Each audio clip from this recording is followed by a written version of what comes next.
Liam Carrington sat at the edge of the security console, one hand hovering above the playback key, the other trembling against the dull hum of fluorescent lights that seemed louder than usual, like they knew what was about to happen. "Watch this," he said, eyes wide, breath ragged. "You don't know him, but in the next 2 minutes you'll understand why no one ever saw him again." The footage was simple, too simple. A quiet suburban street in Ohio, mid-autumn. Amber leaves skittered across the pavement in a way that made it feel staged, like something from a low-budget horror film. A woman, maybe 30, in a parka and sneakers, walking her golden retriever. Nothing unusual. But then she stopped, dead in her tracks. The dog whimpered. She turned very slowly and whispered something, not to the camera, not to anyone visible. She whispered it to the air, and the moment her lips moved, her body disintegrated, not in fire or light or any spectacle, but like paper being soaked in ink. Gone. No sound, no warning, just absence. Liam didn't even react at first. He stared at the screen like it had punched him in the chest. Rewound, played it again, zoomed, and slowed it down. The woman's last breath looked like it carried a word, something just outside of audio range, something the file refused to hold. But when he isolated the waveform, turned the gain to max, filtered every frequency outside the human vocal range, he heard it. A name. Not hers. Not anyone listed in the missing persons database. A name so old it hadn't appeared in digital records at all. And that's when the voice came through the speaker. Soft, childlike, familiar, like it knew your bedtime prayers.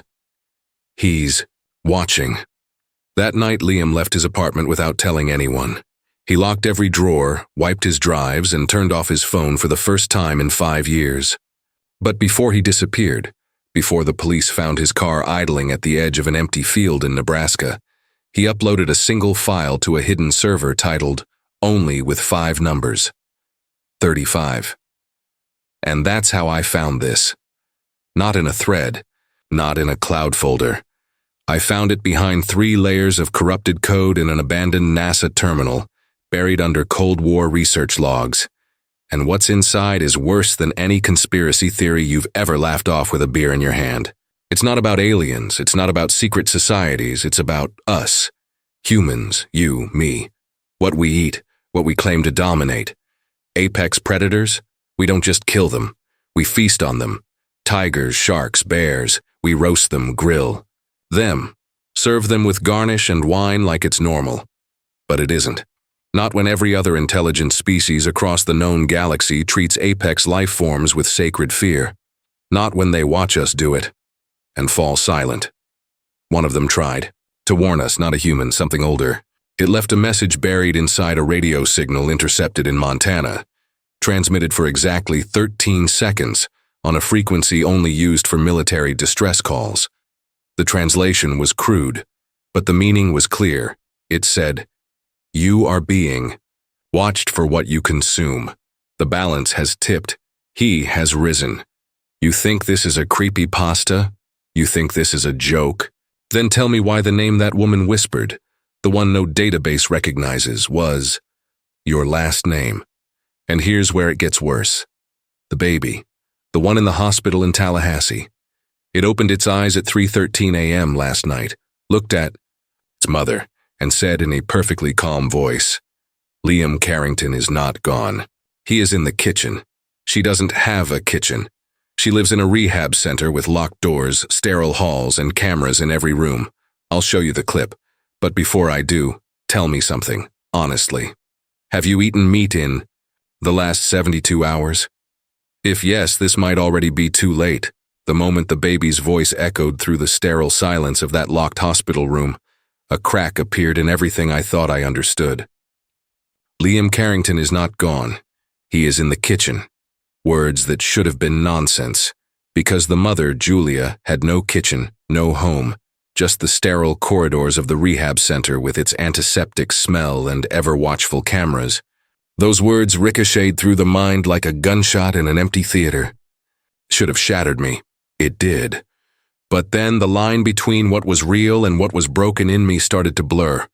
Because right after that, the footage I had painstakingly studied, the vanishing woman, the whispered name, the vanished, Liam, started to glitch. Not just in a way you'd expect from a corrupted file, but in ways that scratched at the edges of sanity. Frames skipped in the middle of the disappearance, the woman's mouth sometimes moving in reverse, or the sound warping into faint whispers layered beneath static. There was a certain frequency, just out of reach, that seemed to hum beneath. The recording, a frequency that tugged at the mind, dragging memories into fog. And then I realized with a cold sinking feeling, I didn't remember how I'd gotten the file in the first place, or why it was tagged 35. The label meant nothing to me, yet something in the pit of my stomach insisted it was a key, except to what? My own memory slipped away like smoke. I checked the drives where I'd stored it, only to find fragments of files, some missing entirely, others replaced by looping clips of static. In the days that followed, I couldn't shake the creeping doubt. Was this footage real? Was Liam Carrington truly gone? Was this entire ordeal a puzzle meant to trap me in a labyrinth of false truths? Or worse, was it something deeper, a symptom of my own fractured mind? What if the woman didn't vanish? What if Liam never disappeared? What if all of it was a manufactured delusion, a waking nightmare meant to erase what I was beginning to suspect had always been there? That some part of me had been waiting for this story to consume me from the inside out? Then came the knock. She introduced herself as Eleanor, small, pale, with eyes like storm clouds, and a voice that wavered between kindness and something unreadable. She said she'd been watching the same files, the same whispers beneath the static, the same growing void in her memories. "They don't want you to remember," she told me in a voice low and urgent, pressing a cold hand into mine like an anchor. "This isn't just about Liam or the name. It's about the truth behind what no one tells you. About what they erased."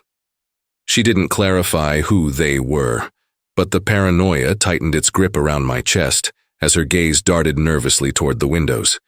She said she was an archivist, someone who combed through abandoned records, lost transmissions and off-the-books files. "Real, unsolved mystery," she whispered, her breath catching in the chill of the room, the kind that crawls under your skin and makes you question every word you've ever heard. She produced a small device, old and scratched, that hummed faintly, feeding me distorted audio recordings she said she'd recovered from an obscure government project. They were filled with gaps, broken phrases, and voices that sounded like Liam's, except sometimes, beneath the garbled words, another voice surfaced, one that didn't belong to any human I'd ever known. I wanted to trust Eleanor, but the more she spoke, the more I noticed the small cracks in her story. She'd sometimes contradict herself, confuse names, and flinch when I mentioned certain files. Once she laughed, a bitter, unnatural sound, when I asked about Liam's whereabouts. And when she left my apartment, she didn't take the device with her. Instead, she pressed it into my hands, her fingers trembling, eyes wild with some secret dread, and said, "If you're going to survive this, you have to question everything, even me." The nights turned longer and darker after that. I started hearing whispers in the static of every device, my phone, the television, the radio. I'd catch glimpses of movement in the corner of my eye, shadow figures that disappeared when I turned. To face them, my reflection in the mirror flickered like a bad signal. There were holes in my memory, times when I was sure I was awake but couldn't remember where I'd been or what I'd done. And always, just beneath the surface of consciousness, the question clawed at me. What if the horror isn't out there? But inside me, I kept returning to the baby's voice, to the phrase about Liam in the kitchen. I called Julia, the mother, who insisted it was impossible. "I don't know what you're chasing," she said softly, "but there's nothing here but locked doors and empty halls." Yet my phone rang late one night. The caller ID was blocked, but the voice was unmistakable. Low, chilling, impossibly calm. "He is waiting. You will see him soon. I'm telling you all this because if you're watching, you need to understand that the lines blur. The truth behind what no one tells you isn't wrapped up in neat answers. It's a living, breathing thing that mutates in the dark, preying on fear, on forgotten memories, on the silent parts of our minds we never dare explore. I don't know what happened to Liam.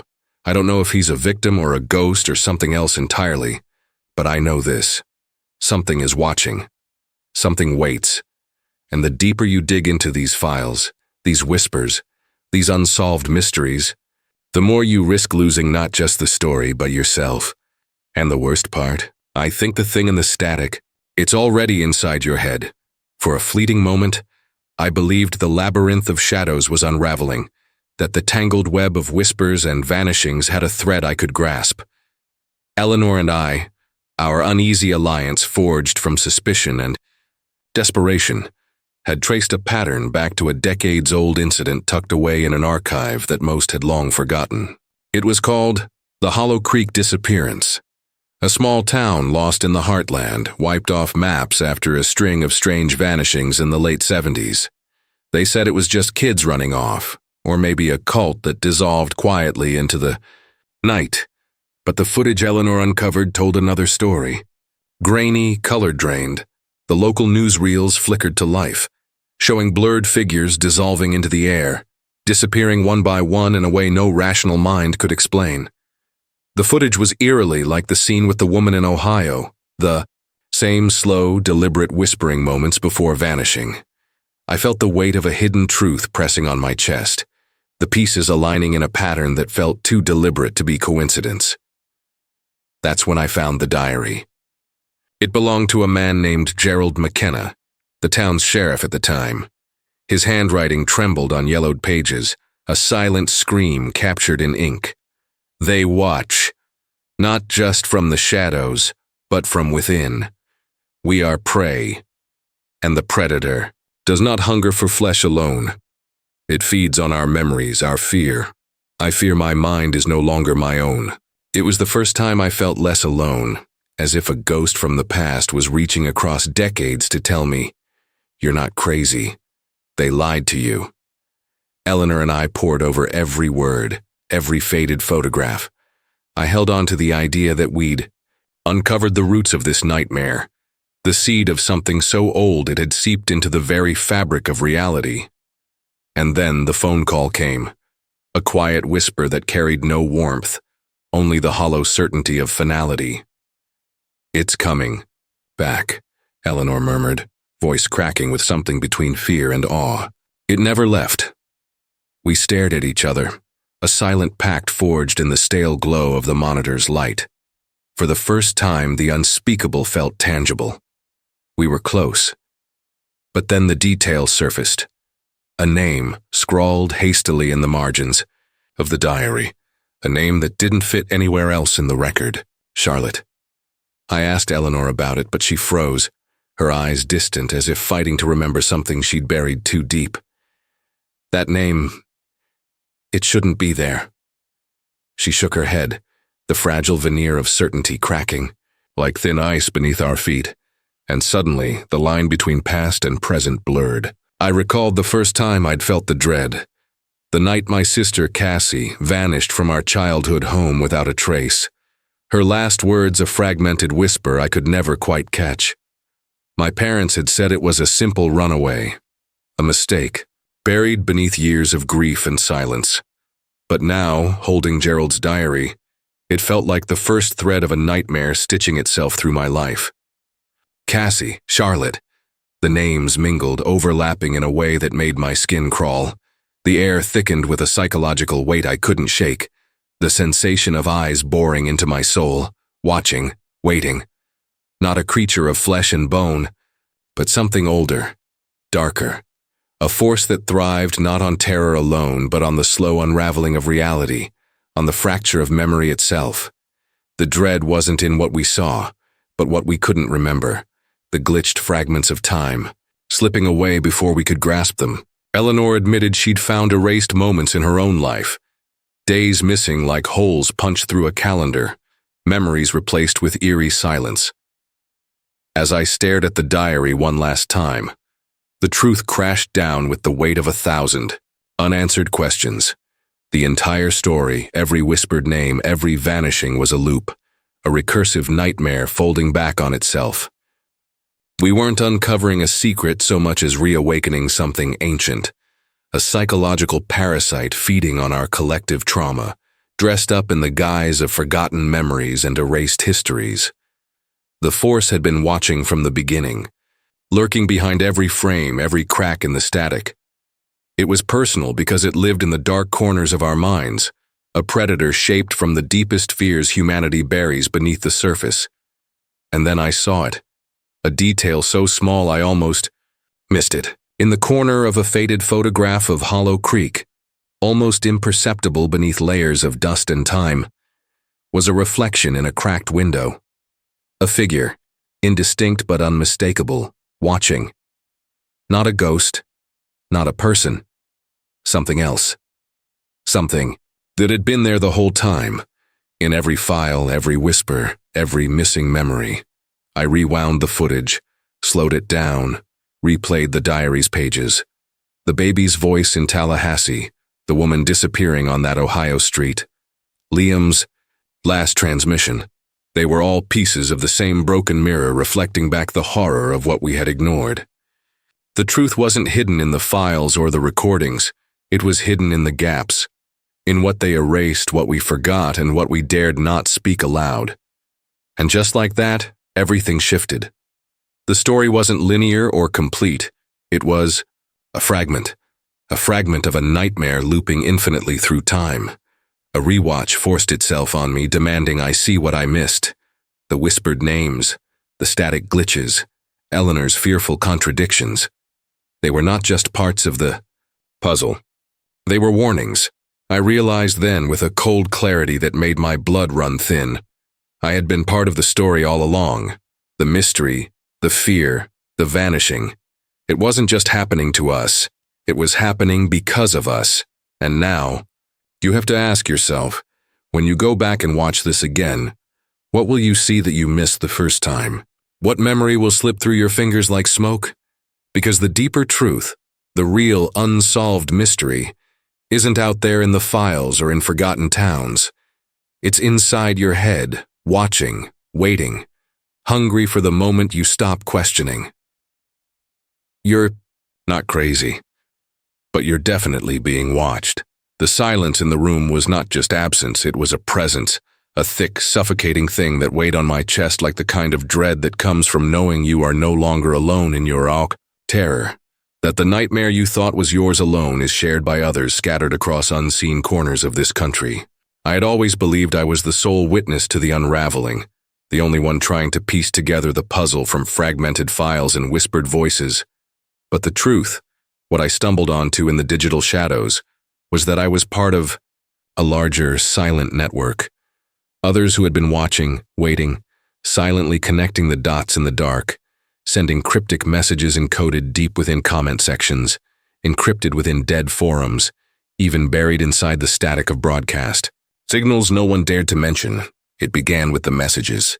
Anonymous at first. Strings of numbers, symbols that didn't make sense.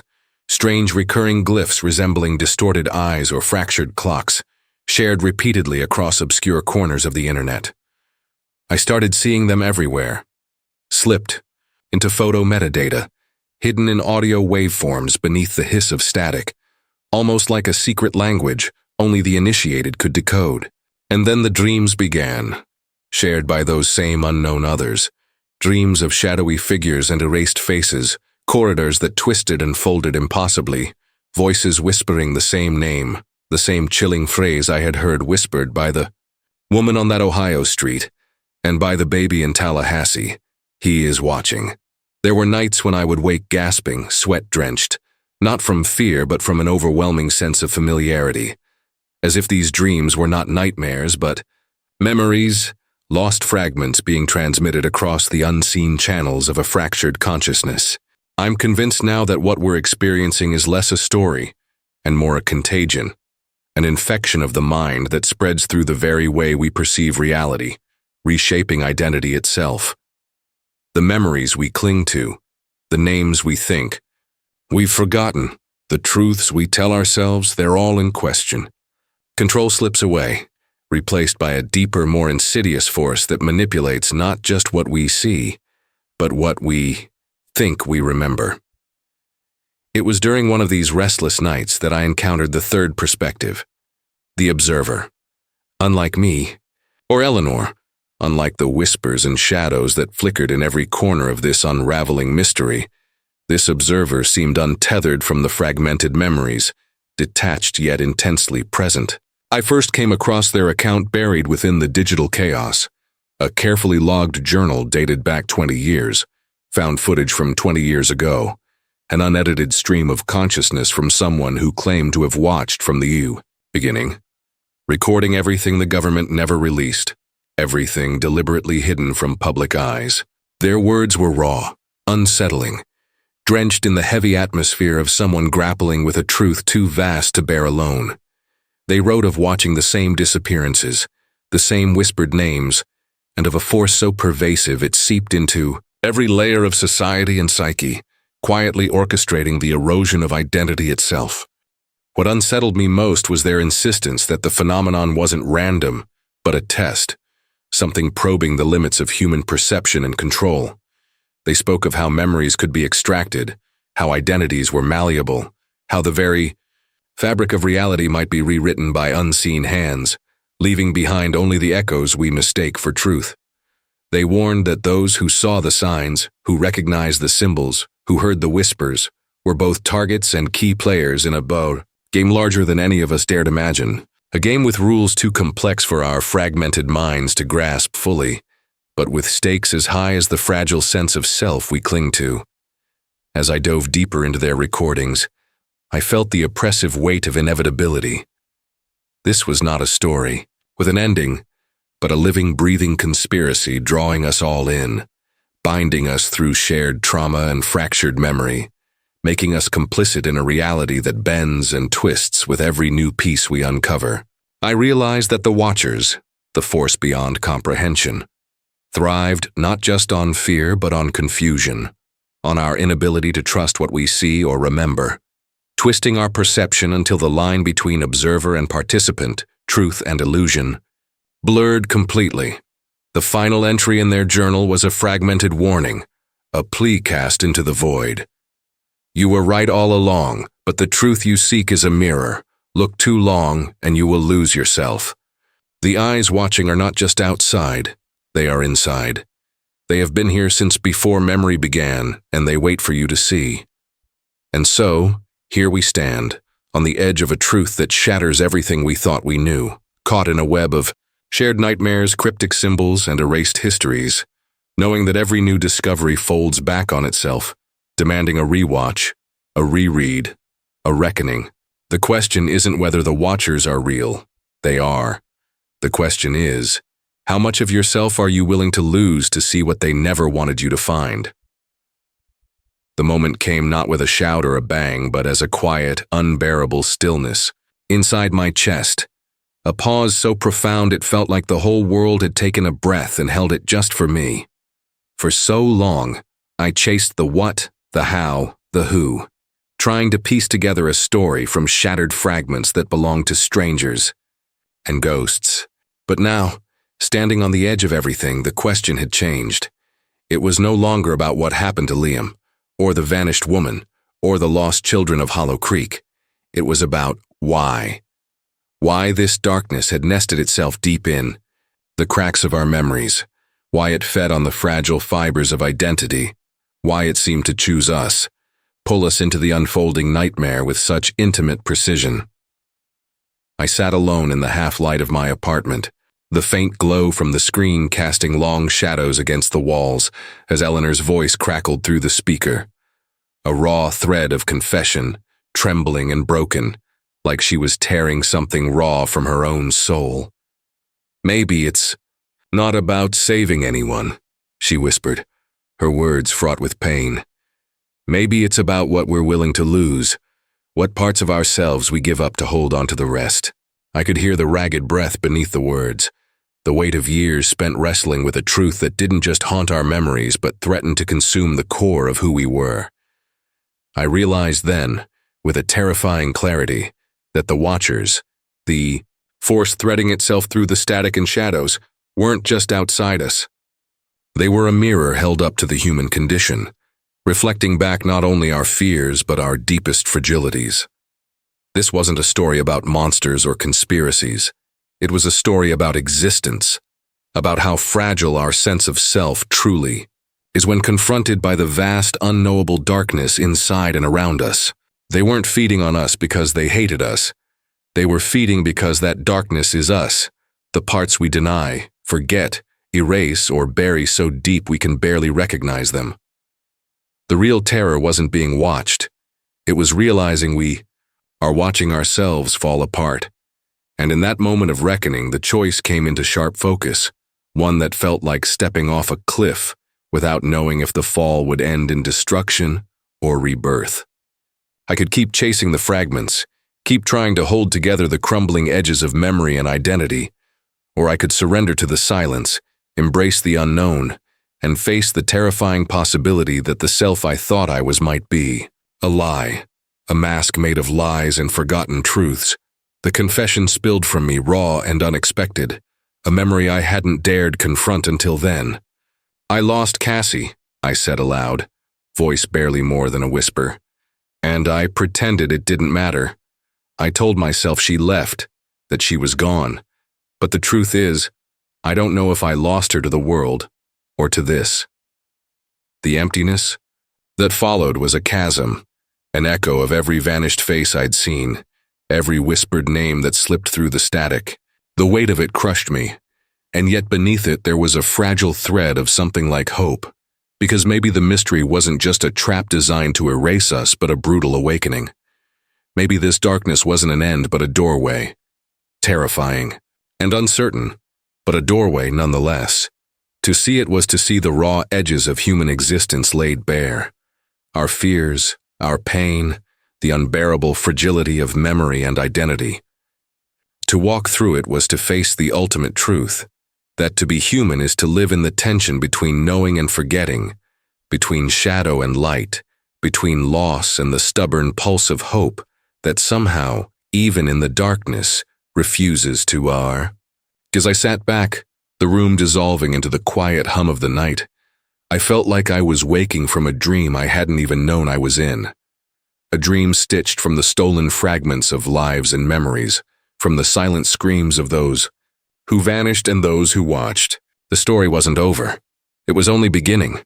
The shadows weren't retreating, they were waiting, watching.